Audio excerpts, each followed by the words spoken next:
Hello and welcome to a book review by Warhammer 40k bookreviews.com. Today I'm taking a look at Path of the Incubus. Path of the Incubus is the second book in the Dark Eldar series, picking up the story where we left off in Path of the Renegade, which was a highly entertaining book about the backstabbing conspiracy shenanigans that the Dark Kin of Commorragh enjoy so much. Without spoiling too much of the ending of Path of the Renegade, it's fair to say that the conspiracy of the Dark Eldar archons did not go quite as planned. In fact, it backfired horribly and indirectly led to an event known as disjunction in the city of Commorragh, which resulted in the terrible powers of the warp leaking into the home of the Dark Eldar, with plenty of demonic infestation and general destruction and multicolored mayhem as the predictable result. The main character in Path of the Incubus is Mor, a Dark Eldar warrior of the titular Incubus order. As a consequence of his actions in Path of the Renegade, Mor finds himself on the run, his only travel companion a harlequin named Motley. While Mor is only concerned with cleansing his name, or at least falling in battle with honor, Motley wants to guide Mor to a very different destiny that might bring salvation to Commorragh. Alongside the story of the Incubus and the Harlequin, we learn about events in Commorragh as the city is slowly being torn apart by the disjunction. Ulithian is back to his old scheming, trying to consolidate his power base after his conspiracy effort did not turn out as planned.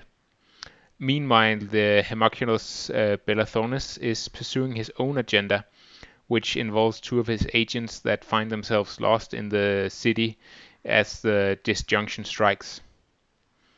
The characters in Path of the Incubus are nicely realized and written, but I found myself disagreeing with how the author, Andy Chambers, portrays Mor and Motley. I found that Mor comes across as a much less interesting character once his role as silent and discreet servant is exchanged for the role as a much more fleshed out main protagonist.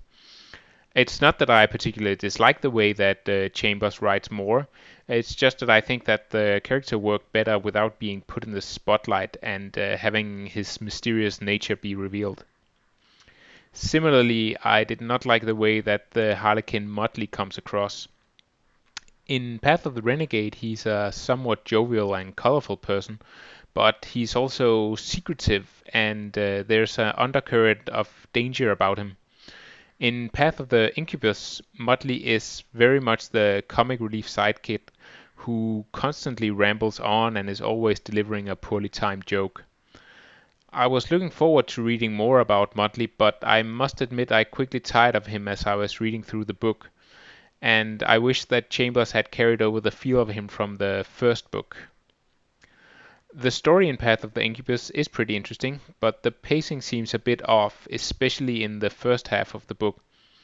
There are so many threads that Chambers want to run out that I almost lost my breath trying to keep up as I jumped from Cabalite warriors chasing down a disgraced Incubus in the Commorragh underground, to scenes of Ulithian struggling with his own cabal, to Belathornis continuing his scheming, to following lowly servants dealing with a demonic invasion, and then sprinkled with a journey to the Exodite Eldar, and even a visit by Eldar from the craft world Bieltan. It does get better as the book moves along and some of the strands start to weave together, but I never quite lost the feeling that there was just a little too much going on at the same time, like trying to rub my stomach and pat my head at the same time. Despite the character issues and these problems with the hectic story, I found enough in Path of the Incubus to make it a worthwhile read. While Motley did grate on my nerves, I enjoyed learning more about the culture of the Incubus warriors and their ancient traditions. I was also well entertained by the continued plots and treacheries that Ulithian is swept up in, which provides yet further insight into the grand politics of Commorragh, which are of course dominated by the omnipresent shadow of Asdrubal Vecht. If you weren't impressed with the first book, then there's nothing in Path of the Incubus that's going to change your mind. But if you enjoyed reading Path of the Renegade and you were left hungry for more Dark Eldar adventures, then Path of the Incubus has enough going for it that I recommend that you pick it up.